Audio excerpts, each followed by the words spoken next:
بسم الله الرحمن الرحيم. الحمد لله الذي خلق الإنسان علمه البيان، والصلاة والسلام على رسوله الذي أوتي جامع الكلام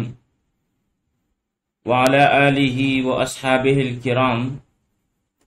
الذين بلغوا الأحكام بفصيح الكلام. آج دروس البلاغہ میں ہمارا 47 نمبر سبق ہے، جس میں ہم اخراج الکلام علی خلاف مقتضی الظاہری، یعنی ظاہر کے حال کے تقاضے کے خلاف کلام کو لانا کسی عرض کے لیے، اس کی چوتھی نوع کے بارے میں پڑھیں گے. آئیے عبارت کی طرف بڑھتے ہیں. ومنها وضع الماضی موضع المضارع لعرض، اور ان میں سے ایک جو ہے وہ کسی عرض کے لیے مضارع کی جگہ ماضی کا استعمال کرنا ہے.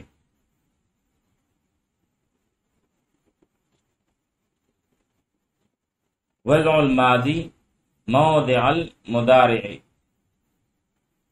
ماضی کو رکھنا، استعمال کرنا مضارع کی جگہ، لغرض، کسی عرض کے لیے، یعنی مضارع کی جگہ ماضی کو کسی نہ کسی غرض اور فائدے کے لیے استعمال کیا جاتا ہے. کالتنبیہ علی تحقق الحصول، جیسے کسی چیز کے حصول کے یقینی ہونے پر خبردار کرنے کے لیے، یعنی کسی چیز کا حصول جب یقینی ہو تو اس پر خبردار کرنے کے لیے مضارع کی جگہ ماضی کو استعمال کیا جاتا ہے. نحو، جیسے اتی امر اللہ فلا تستعجلوہ، اللہ تعالی کا حکم یعنی سزائے کفر اور شرک کا وقت قریب آ پہنچا، فلا تستعجلوہ، تو اے منکرو تم اس کی جلدی مت کرو. اب یہاں پر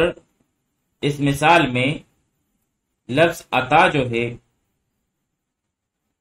یہ ماضی کا صیغہ ہے، اور اس کا استعمال مضارع یأتی کی جگہ کیا گیا ہے. تو اس کا مطلب یہ ہے کہ سزا کا جو وقت ہے اگرچہ آ نہیں گیا، البتہ آنے والا ہے، یعنی ماضی کا صیغہ استعمال کر کے اس بات پر تنبیہ اور خبردار کر دیا گیا کہ اس امر الہی کا آنا بالکل اس طرح یقینی ہے کہ جس طرح زمانے ماضی میں واقع ہونے والی کوئی بات ہو، کیونکہ یہ اصدق الصادقین کا وعدہ اور وعید ہے جس کا وقوع پذیر ہونا بالکل یقینی اور شک و شبہ سے بالاتر ہے. تو بھائی کبھی کبھار جو ہے ماضی کو مضارع کی جگہ پر رکھا جاتا ہے تنبیہ کے لیے کہ وہ امر یا واقعہ جو ہے وہ یقینی طور پر وقوع پذیر ہونے والا ہے. او التفاول، اور کبھی نیک پالی کے لیے بھی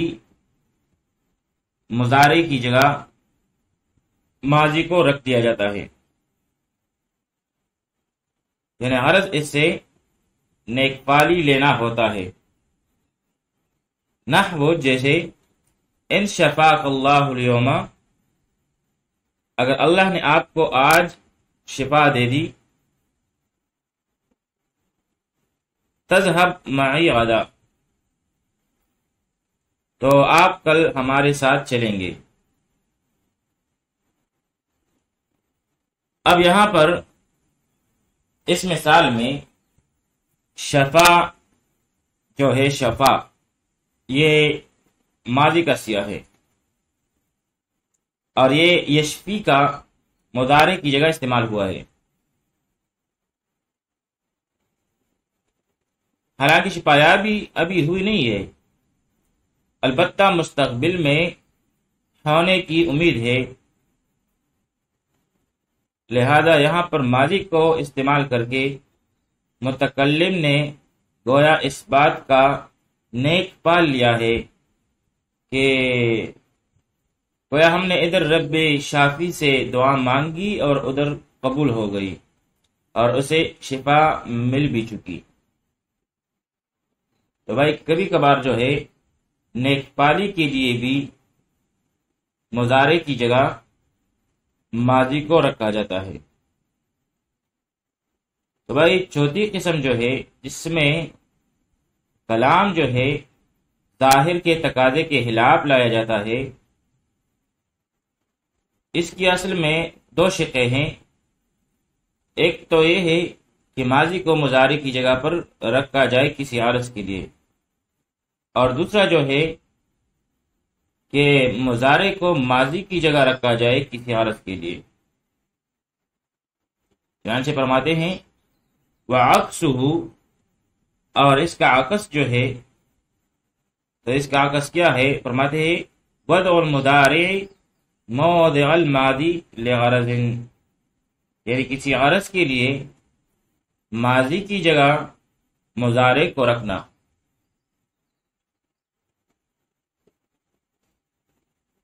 یعنی ماضی کی جگہ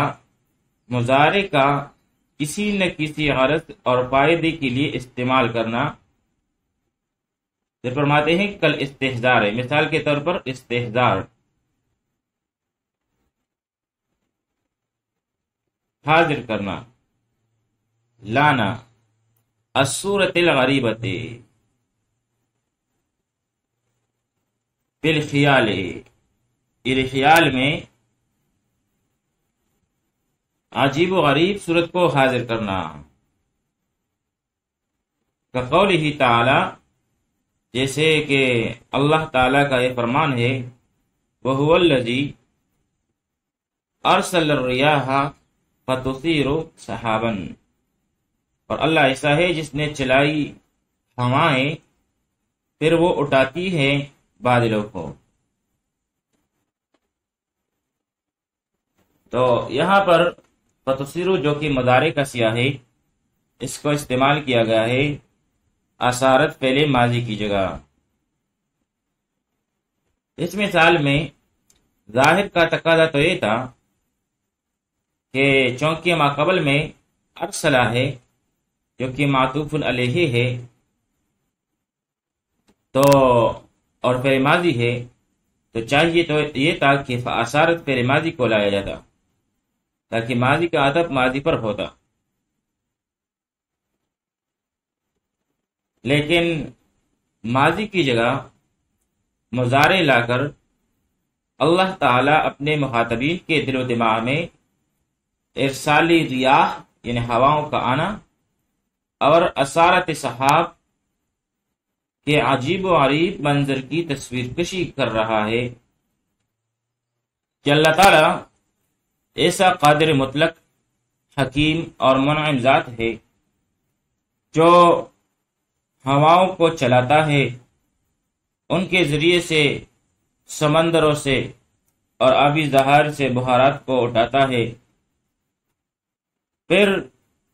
وہ بخارات فضا آسمانی میں جا کر بادل کی شکل اختیار کر دیتے ہیں،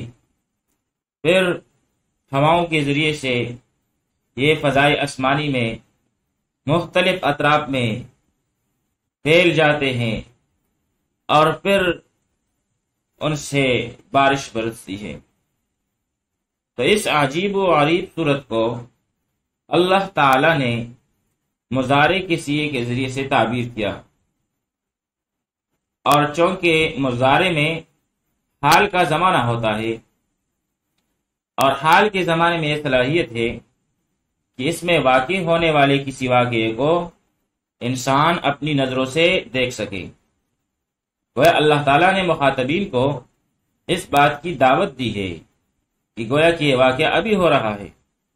اور آپ کے لیے ممکن ہے کہ اپنی آنکھوں سے اس کا نظارہ اور مشاہدہ کر سکیں،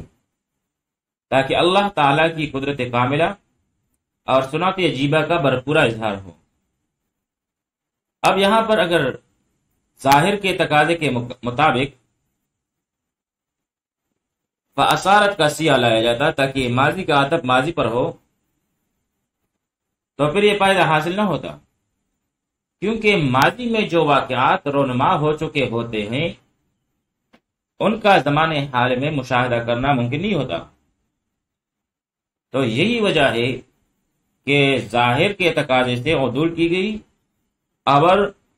اگرچہ پہلے ماقبل میں ارسلہ پہلے ماضی کو ذکر کیا گیا، لیکن پھر بعد میں فتصیر مضارع کو لایا گیا۔ تو خیال میں ایک عجیب و غریب صورت کو مستحضر کرنے کے لیے بھی ماضی کی جگہ جو ہے وہ مضارع کو رکھا جاتا ہے۔ اسی طرح کبھی کبھار وَإِفَادَةِ الْإِسْتِمْرَارِ فِي الْأَوْقَاتِ الْمَاضِيَةِ، ماضی کے اوقات میں استمرار فعل کا فائدہ دینے کے لیے بھی ماضی کی جگہ مضارع کو استعمال کیا جاتا ہے، کیونکہ ماضی میں جو ہے وہ استمرار نہیں ہوتا، لہذا مضارع کو ذکر کر کے اس استمرار کا فائدہ حاصل کیا جاتا ہے۔ نحو جیسے اللہ تعالیٰ کا یہ فرمان ہے لو یطیعکم فی کثیر من الامر لعنتم، اگر وہ رسول بہت کاموں میں تمہاری بات مان لیا کرتے لعنتم، تو تم پر مشکل آ پڑے۔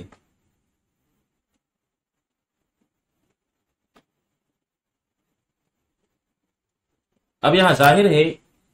ظاہر کا تقاضا تو یہ تھا کہ لو کے بعد پہلے ماضی آتا، نہ کہ پہلے مضارع۔ یہاں پر لو کے بعد یطیع جو ہے یہ پہلے مضارع ہے، کیونکہ لو کے بارے میں ہم پڑھ چکے تھے کہ لو کے بارے میں جو ہے قاعدہ یہ ہے کہ یہ شرط کے لیے آتا ہے فی المضی، لو للشرط فی المضی، لو جو ہے یہ شرط کے لیے آتا ہے لیکن گزرے ہوئے زمانے میں۔ لیکن یہاں پر اس اصل کی خلاف ورزی کی گئی ہے، اور لو کے بعد جو ہے ماضی کا سیاہ نہیں ہے بلکہ مضارع کا سیاہ ہے۔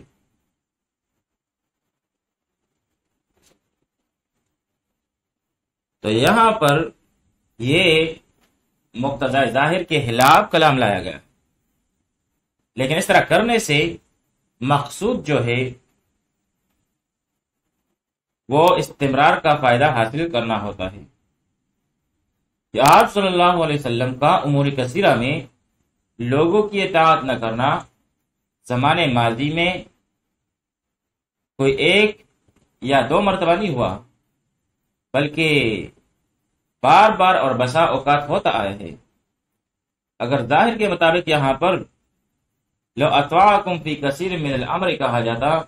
تو ظاہر ہے کہ اس سے حدوث فعل فی زمان الماضی کا فائدہ تو ہوتا، لیکن استمرار فی الاوقات ماضی کا معنی حاصل نہ ہوتا۔ تو یہاں پر یطیع کو ذکر کر کے اس بات کی طرف اشارہ کیا گیا ہے کہ زمانے ماضی میں بہت سے امور میں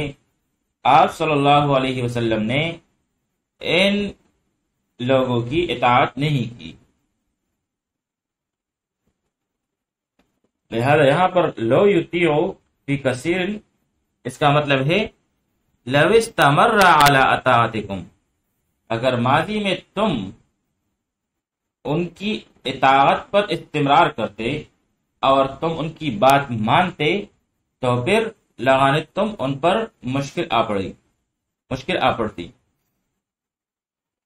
تو گویا یہاں پر یطیع کو ذکر کر کے ماضی کے بجائے مضارع کو ذکر کر کے استمرار کا فائدہ حاصل کیا گیا۔ وصلی اللہ تعالی علی خیر خلقہ محمد وآلہ واصحابہ اجمعین.